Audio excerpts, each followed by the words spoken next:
श्रीमद् रामायणे वाल्मीकीये आदिकाव्ये उत्तरकाण्डे पञ्चषष्टितमः सर्गः। वाल्मीक्याश्रमे शत्रुघ्न आगमनम्। प्रस्थाप्य तु बलं सर्वं मासमात्रोषितः पथि एक एवासु शत्रुघ्नः जगाम त्वरितं तदा। द्विरात्रमन्तरे शूरा उष्य राघवनन्दनः वाल्मीकेराश्रमं पुण्यम् अगच्छत् वासमुत्तमम्। सोऽभिवाद्य महात्मानं वाल्मीकिं मुनिसत्तमं कृताञ्जलिरथो भूत्वा वाक्यमेतदुवाचः। भगवन् वस्तुमिच्छामि गुरोः कृत्यादिहागतः। श्वः प्रभाते गमिष्यामि प्रतीचीं वारुणीं दिशम्। शत्रुघ्नस्य वचः श्रुत्वा प्रहस्य मुनिपुङ्गवः प्रत्युवाच महात्मानं स्वागतं ते महायशः। स्वमाश्रममिदं सौम्य राघवाणां कुलस्य हि आसनं पाद्यमर्घ्यं च निर्विशङ्कः प्रतीच्छ मे।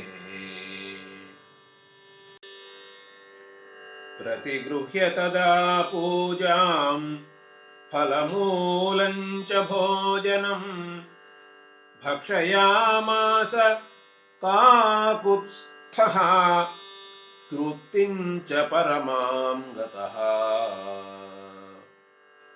स भुक्त्वा फलमूलं च महर्षिं तमुवाचः इयं यज्ञविभूतिस्ते कस्याश्रमसमीपतः। तत् तस्य भाषितं श्रुत्वा वाल्मीकिर्वाक्यमब्रवीत् शत्रुघ्न शृणु यस्येदं बभूवायतनं पुरा। युष्माकं पूर्वको राजा सुदासस्तस्य भूपतेः पुत्रो वीरसहो नाम वीर्यवान् अतिधार्मिकः। स बाल एव सौदासः मृगयाम् उपचक्रमे चंचूर्यमाणं ददृशे सशूरो राक्षसद्वयम्।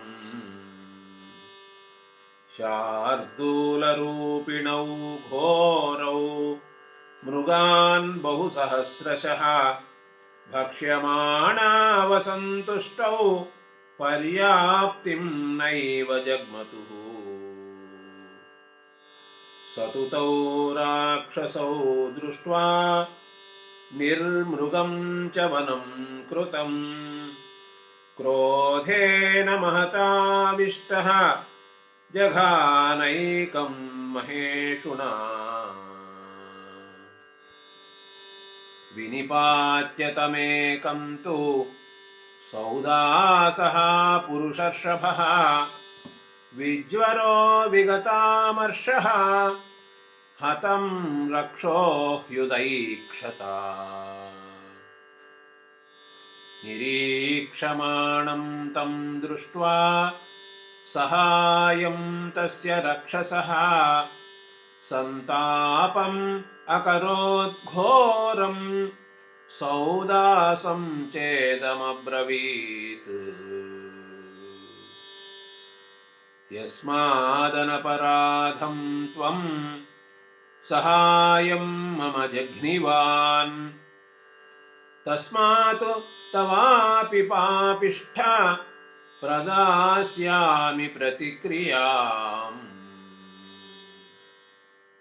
एवमुक्त्वा तु तद्रक्षः तत्रैवान्तरधीयत कालपर्याययोगेन राजा मित्रसहोऽभवत्।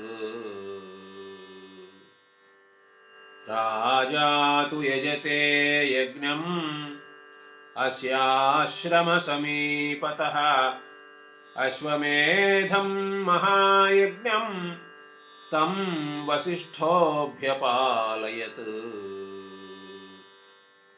तत्र यज्ञो महानासीत् बहुवर्षगणायुतः समृद्धः परया लक्ष्म्या देवयज्ञसमोऽभवत्। अथावसाने यज्ञस्य पूर्ववैरम् अनुस्मरन् वसिष्ठरूपी राजानम् इति होवाच राक्षसः। अस्य यज्ञस्य जातोऽन्तः सामिषं भोजनं मम दीयतामिह शीघ्रं वै नात्र कार्या विचारणा। तच्छ्रुत्वा व्याहृतं वाक्यं रक्षसा ब्रह्मरूपिणा भक्ष्यसंस्कारकुशलम् उवाच पृथिवीपतिः।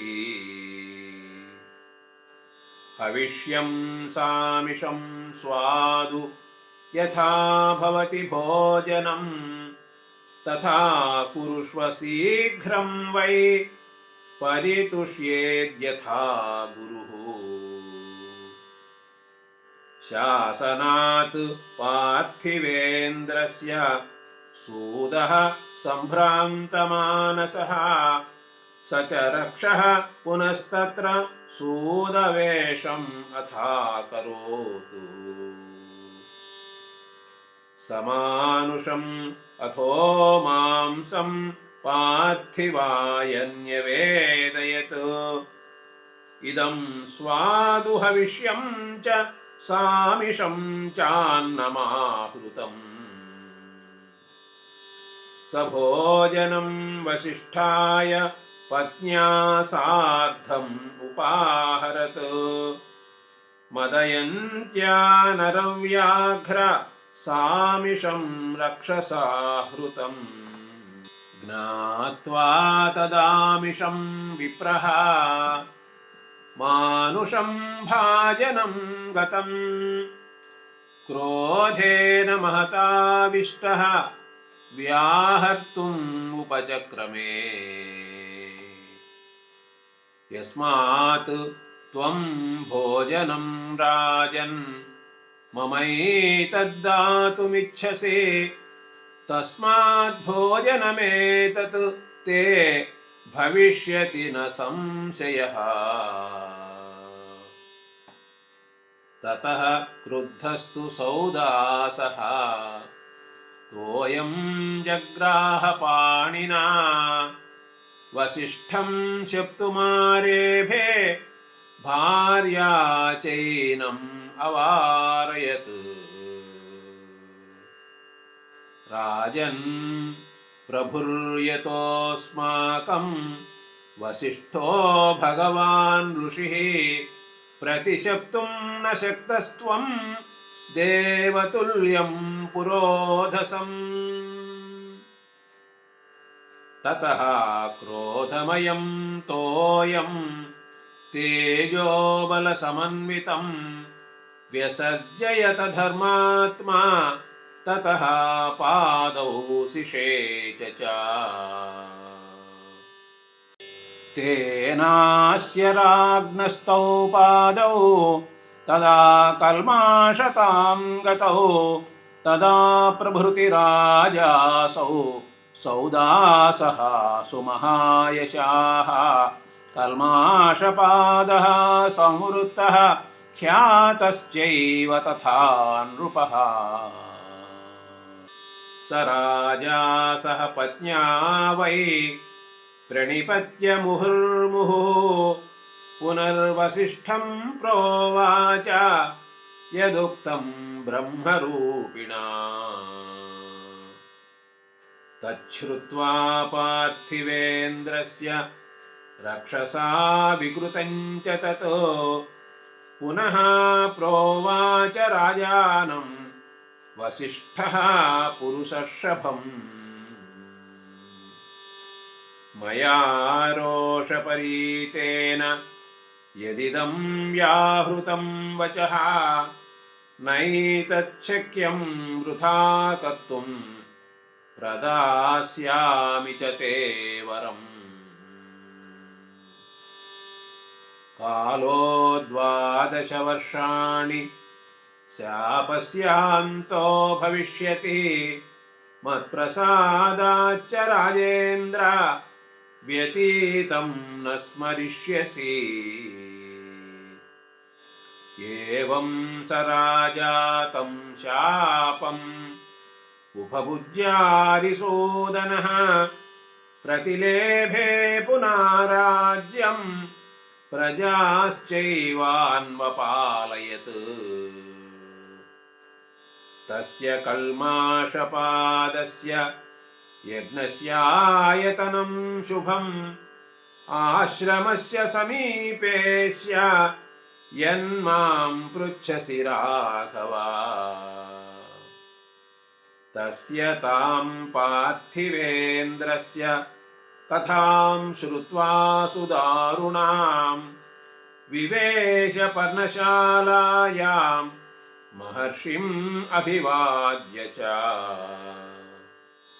इति आर्षे श्रीमद्रामायणे वाल्मीकीये आदिकाव्ये उत्तरकाण्डे 65तमः सर्गः।